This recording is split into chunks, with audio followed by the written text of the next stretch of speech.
नमस्कार, प्रादेशिक समाचार के साथ मैं उदय शंकर झा। पहले मुख्य समाचार।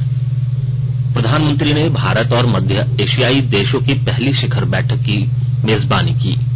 कहा, पिछले 3 दशकों में हमारे सहयोग ने हासिल की कई सफलताएं। झारखंड उच्च न्यायालय में जेएसएससी संशोधित नियमावली के खिलाफ दायर याचिका पर हुई सुनवाई, 10 दिनों के अंदर हलफनामा दायर करने का आदेश।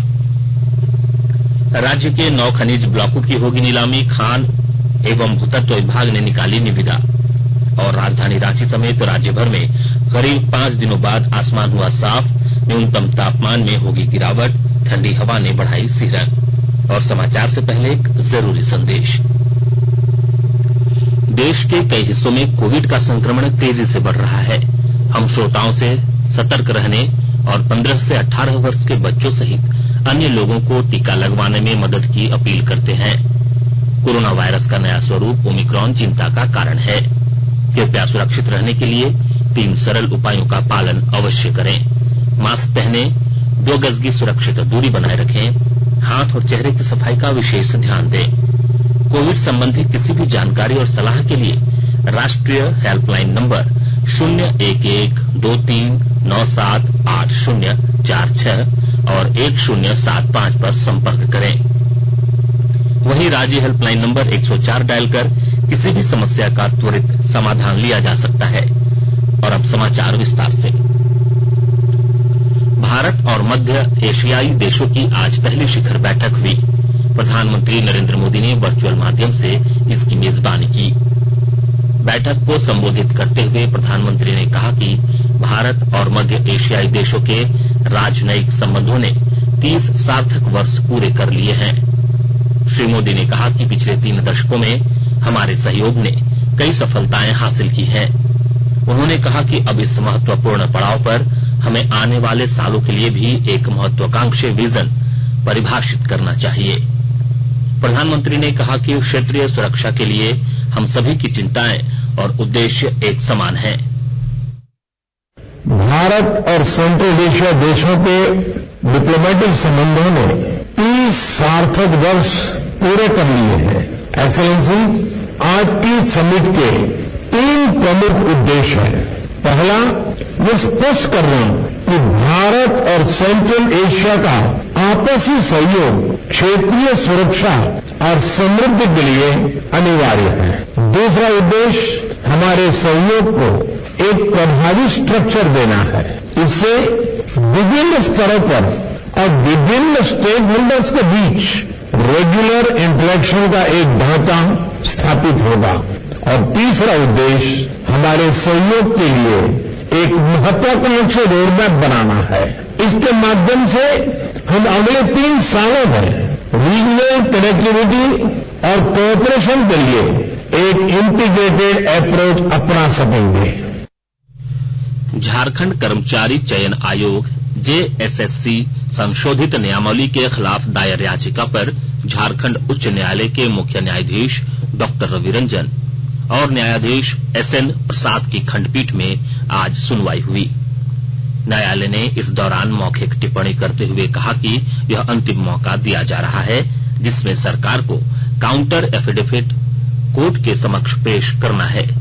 न्यायालय ने इसके लिए सरकार को 10 दिनों का समय दिया है। साथ ही कहा है कि सरकार चाहती है कि छात्र राज्य में ही पढ़ें, बाहर जाएं ही नहीं। अगर ऐसा ही हो रहा है तो जो नई बहाली आ रही है वह भी प्रभावित हो सकती है। मामले की अगली सुनवाई 8 फरवरी को होगी। इसके पहले मामले की सुनवाई के दौरान कोर्ट ने सरकार की ओर से किए गए नियमावली संशोधन को असंवैधानिक बताया था। राष्ट्रव्यापी कोविड टीकाकरण अभियान के तहत भारत 164 करोड़ का आंकड़ा छूने की ओर अग्रसर है। देश में अब तक 163 करोड़ 84 लाख से अधिक कोविड रोधी टीके लगाए गए हैं। केंद्रीय स्वास्थ्य मंत्रालय ने कहा है कि पिछले 24 घंटों में 22,35,000 से अधिक टीके लगाए गए और इस दौरान 2,86,384 लोग संक्रमित हुए, जबकि 3,06,357 लोग संक्रमण से ठीक हुए।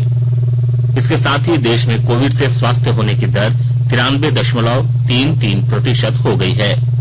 इस बीच केंद्र सरकार ने कहा है कि राज्यों और केंद्र शासित प्रदेशों को अब तक 163 करोड़ 71 लाख से अधिक कोविड रोधी टीके उपलब्ध कराए गए हैं। केंद्रीय औषधि मानक नियंत्रण संगठन ने कोविड टीके के रूप में कोवैक्सीन और कोविशील्ड को मिली अनुमति को अपग्रेड कर दिया है। केंद्रीय स्वास्थ्य मंत्री मनसुख मांडविया ने आज यह जानकारी देते हुए बताया कि पहले इन टीकों को आपातकाल में सीमित इस्तेमाल की अनुमति दी गई थी, लेकिन अब इन्हें वयस्क आबादी में कुछ शर्तों के साथ सामान्य नई दवा के रूप में अनुमति दे दी गई है। उन्होंने कहा कि इस अनुमति के साथ कुछ शर्तें लगाई गई हैं, जिनमें इनके कोविन प्लेटफॉर्म पर पंजीकरण और अन्य प्रोग्राम आधारित आपूर्ति तथा छमाही आधार पर सुरक्षा डेटा जमा करने की प्रक्रिया को जारी रखना शामिल है। भाजपा प्रदेश कार्यालय में आज राष्ट्रीय स्वयंसेवक अभियान के तहत बूस्टर डोज जागरण अभियान का भाजपा विधायक दल के नेता एवं पूर्व मुख्यमंत्री बाबूलाल मरांडी ने बूस्टर डोज लेकर शुभारंभ किया। मौके पर उन्होंने कहा कि पहले टीका को लेकर लोगों में भ्रांतियां थी, लेकिन अब दूर हो गई हैं। खुद टीका ले और दूसरों को भी टीका लेने के लिए प्रेरित करें। सबके प्रयास से ही टीकाकरण अभियान को सफल बना पाएंगे।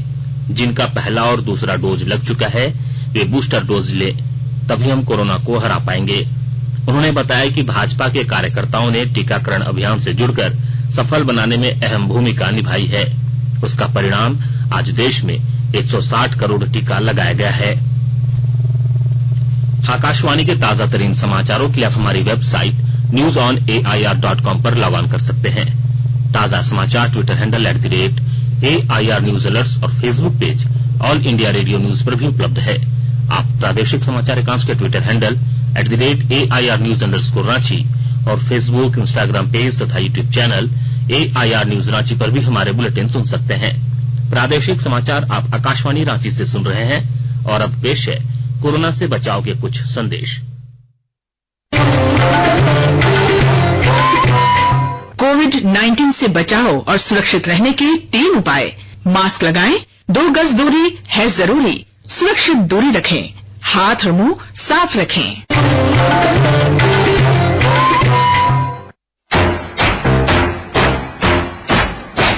चलो मिलकर एक शुरुआत करें, चलो एक फैसला आज करें, मास्क नहीं तो टोकेंगे, कोरोना को रोकेंगे। चलो एक वादा करते हैं, चलो एक वादा करते हैं, मास्क नहीं तो टोकेंगे, कोरोना को रोकेंगे। भारत सरकार द्वारा जनहित में जारी।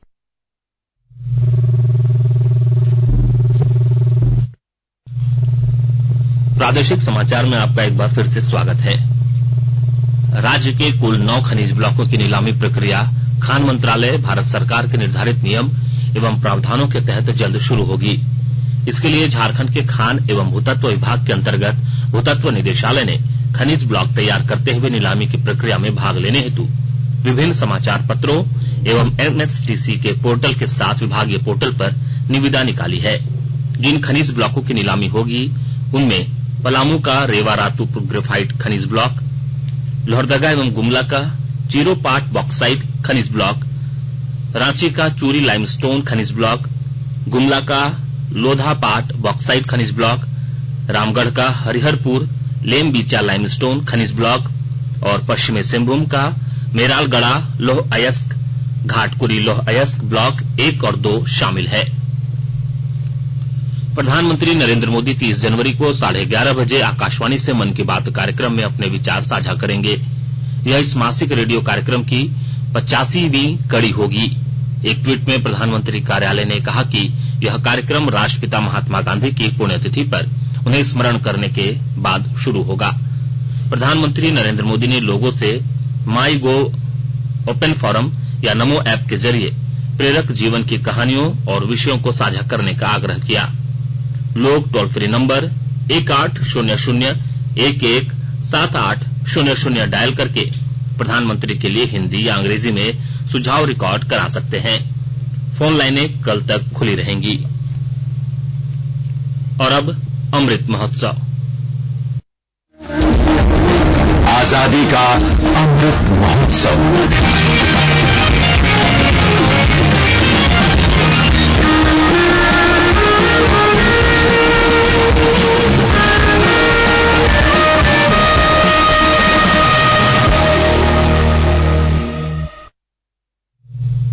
देश के 75वें स्वाधीनता दिवस समारोह के उपलक्ष्य में आजादी का अमृत महोत्सव के अंतर्गत प्रादेशिक समाचार एकांश आकाशवाणी रांची द्वारा स्वाधीनता संग्राम और उसके गौरवशाली इतिहास पर 18 अगस्त से साप्ताहिक अमृत महोत्सव क्विज का शुभारंभ किया गया है। यह क्विज प्रत्येक बुधवार को शाम 7 बजे प्रसारित होने वाले प्रादेशिक समाचार में शामिल किया जा रहा है। अमृत महोत्सव क्विज में आकाशवाणी समाचार रांची के साथ सेंट्रल कोलफील्ड्स लिमिटेड और मिशन ब्लू फाउंडेशन सहयोगी के रूप में शामिल है। 26 जनवरी यानी कल के क्विज में हमारा प्रश्न था, झारखंड में सर्वप्रथम अंग्रेजों का प्रवेश किस क्षेत्र से हुआ था? इसका सही जवाब है सिंहभूम क्षेत्र। इस प्रश्न का सही जवाब भेजने वालों में से आज के लकी विजेता हैं दीपुआ मोहल्ला गढ़वा के अमृतेश कुमार। अमृतेश जी, आपको बहुत बहुत बधाई। आपको आपका ई प्रमाण पत्र और पुरस्कार जल्द भेजा जाएगा। जागो ग्राहक जागो, जागो ग्राहक जागो। आजादी का अमृत महोत्सव के लिए सभी उपभोक्ताओं को शुभकामनाएं। हॉलमार्क सोने की शुद्धता सुनिश्चित करता है। हमेशा हॉलमार्क वाले सोने के आभूषण खरीदें। उपभोक्ता किसी भी शिकायत के लिए कृपया राष्ट्रीय उपभोक्ता हेल्पलाइन टोल फ्री नंबर 14404 पर संपर्क करें। उपभोक्ता मामले विभाग भारत सरकार द्वारा जनहित में जारी। जानो अपने अधिकारों को, अपने हक पहचानो, बेईमानों को सबक सिखाओ, ग्राहक अब तो जागो। जागो ग्राहक जागो, जागो ग्राहक जागो। गुमला जिले के उपायुक्त शिशिर कुमार सिन्हा की अध्यक्षता में स्वास्थ्य विभाग की बैठक हुई। बैठक में उपायुक्त ने आयुष्मान भारत योजना की समीक्षा करते हुए जिले के गरीब एवं वंचित परिवारों को इस योजना का अधिक से अधिक लाभ दिलाने पर जोर दिया। उन्होंने सिविल सर्जन को स्वास्थ्य विभाग द्वारा संचालित सभी अन्य योजनाओं का विस्तृत प्रतिवेदन उपलब्ध कराने का निर्देश दिया। सिमडेगा जिले के लोगों को मुख्यमंत्री पेट्रोल सब्सिडी योजना का लाभ दिया जा रहा है। जिला प्रशासन की ओर से आर्थिक रूप से कमजोर 8 लाभुकों को 250 रुपए का चेक दिया गया। योजना का लाभ लेने वालों में काफी खुशी देखी गई। मौके पर प्रखंड आपूर्ति पदाधिकारी शंकर रविदास ने बताया कि इस योजना से लोगों को काफी राहत मिलेगी। उन्होंने बताया कि इस योजना के तहत जिले के 1600 लोगों का चयन किया गया है। राजधानी रांची समेत राज्य भर में करीब 5 दिनों बाद आसमान पूरी तरह साफ हो गया है। आज सुबह से ही धूप खिली रही, हालांकि ठंडी हवा ने सिहरन बढ़ा दी है। मौसम वैज्ञानिक अभिषेक आनंद ने बताया कि 30 जनवरी तक मौसम पूरी तरह शुष्क रहेगा। श्री आनंद ने बताया कि कई जगहों पर आंशिक बादल छाए रहेंगे और सवेरे कोहरे का असर देखने को मिलेगा। उन्होंने बताया कि झारखंड और बंगाल के सीमाई इलाकों के जिलों में हल्की बारिश हो सकती है। इसके अलावा राज्य भर में आसमान पूरी तरह साफ रहेगा। मौसम विज्ञान केंद्र के अनुसार अगले कुछ दिनों में न्यूनतम तापमान में गिरावट हो सकती है। मौसम विभाग के पूर्वानुमान के मुताबिक 30 जनवरी तक रांची का अधिकतम तापमान 21 डिग्री सेल्सियस और न्यूनतम तापमान 10 डिग्री सेल्सियस रहने की संभावना है। अंत में मुख्य समाचार एक बार फिर। प्रधानमंत्री ने भारत और मध्य एशियाई देशों की पहली शिखर बैठक की मेजबानी की। कहा, पिछले 3 दशकों में हमारे सहयोग ने हासिल की कई सफलताएं। झारखंड उच्च न्यायालय में जेएसएससी संशोधित नियमावली के खिलाफ दायर याचिका पर हुई सुनवाई। 10 दिनों के अंदर हलफनामा दायर करने का आदेश। राज्य के 9 खनिज ब्लॉकों की होगी नीलामी। खान एवं भूतत्व विभाग ने निकाली निविदा। और राजधानी रांची समेत राज्य भर में करीब 5 दिनों बाद आसमान हुआ साफ। न्यूनतम तापमान में होगी गिरावट। ठंडी हवा ने बढ़ाई सिहरन। इसके साथ ही आकाशवाणी रांची से प्रादेशिक समाचार का ये बुलेटिन समाप्त हुआ। नमस्कार।